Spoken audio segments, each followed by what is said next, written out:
Mary was dying from anticipation. Her David was finally coming home. They'd been together since middle school.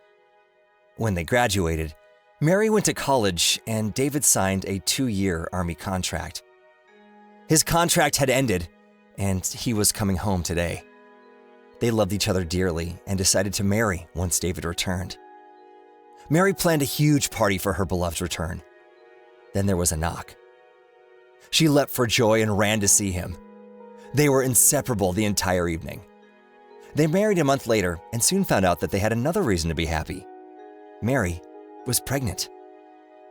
Everyone was happy, but her mom sighed heavily for some reason when she looked at her daughter. It felt like she wanted to say something, but whenever Mary would ask what happened, her mom would just say she was just worried about her daughter, the pregnancy, and the upcoming labor. They lived with David's parents. Mary was modest, educated, and obviously loved David like crazy, so his parents got along with her wonderfully. David worked in a construction company and often went on work trips. Mary wasn't alone, so there was no reason to worry. When Mary went into labor, David was in a different city.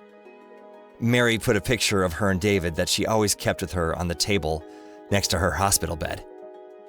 The birth was normal without any complications, but when the baby came out, Mary noticed that the nurse was very surprised. She was scared and thought something was wrong, but the nurse calmed her down. The baby was fine, but he had dark skin. The doctor saw the picture of Mary and David and was surprised that white parents had a black son. Mary was surprised the most. Actually, she became hysterical. She screamed it was impossible and it wasn't her son. The doctors had to sedate her. David was told he had a healthy son who weighed 6 pounds and was 1 foot 8 inches tall, and he was to come the next day. When David arrived, the doctor took him aside and told him everything. David was shocked that Mary could cheat on him. But unfortunately, he couldn't ask since the doctor said she was missing, and it seemed like she fled. David's parents tried to calm him down. Just imagine, we thought she was an honest woman, but when did she have time? She was never alone, David's mother said, crying. Don't be ridiculous, Debora, Mary's mother, said, hearing the conversation. You know that Mary loved David and never would do something like this. I'm to blame. I needed to tell the truth earlier. Debora told them that she and her husband lived together for just 2 years after their wedding. They really wanted a kid, but Debora couldn't get pregnant. Tests showed she couldn't have kids.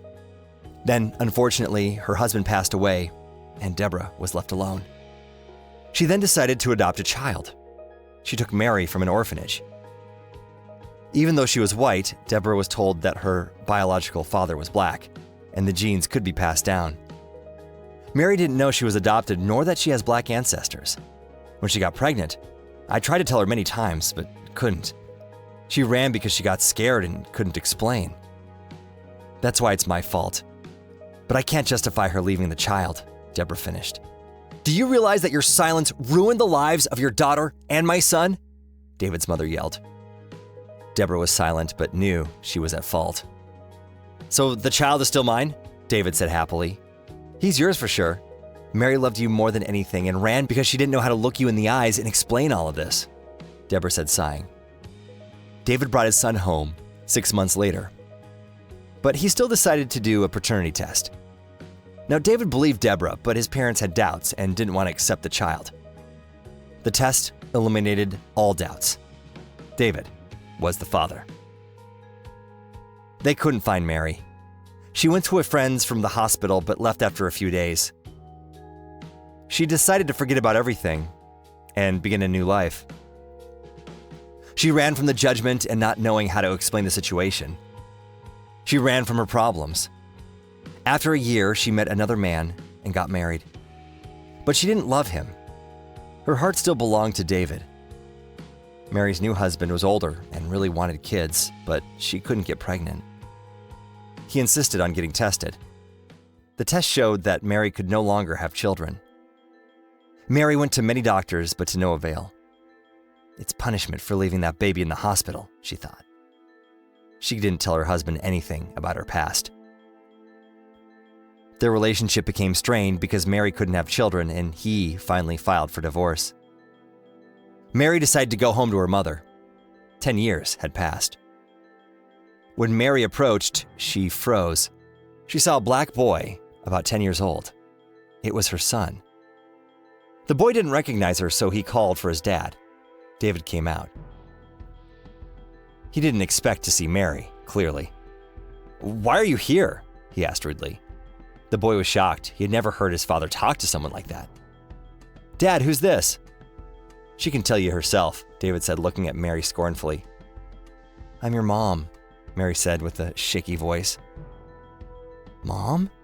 The boy repeated the word that, unfortunately, had never meant anything to him. "I don't have a mom," he said and ran into the house. Mary wept, but David looked at her seriously and sadly. He told her everything. David told her that Debora died the year before. After her disappearance 10 years ago, she was so worried that her health worsened every day. David and his son moved in with her to help.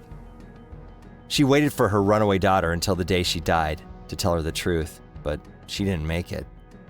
"If only I'd known. I know I'm to blame, but I loved you and never cheated. When I saw the baby, my mind broke. I didn't know what to tell you. I thought about him every day," Mary said to justify herself. "You abandoned him and weren't interested in 10 years. Now what?" David said with his voice breaking.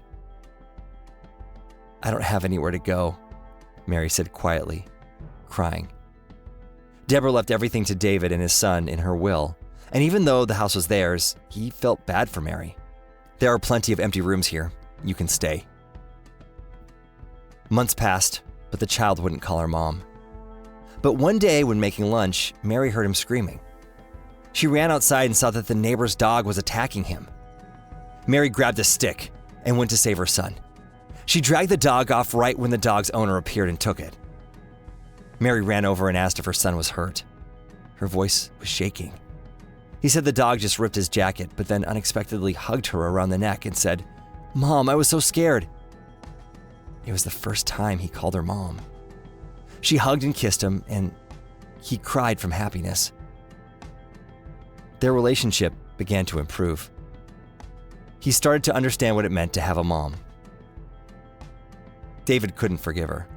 But one day, their son got sick with a fever, and she stayed with him the whole night. She fell asleep in the chair. When David saw it, he moved her to the couch. As he was about to move her, his son held a finger to his lips and whispered, "Be quiet. Don't wake up Mom." "Okay," David said.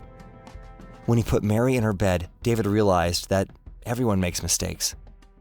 But if someone does whatever they can to fix them, maybe they deserve a second chance. They had their whole lives ahead of them, and there could be so much good there. David and Mary still loved each other. Maybe it was worth trying to live happily.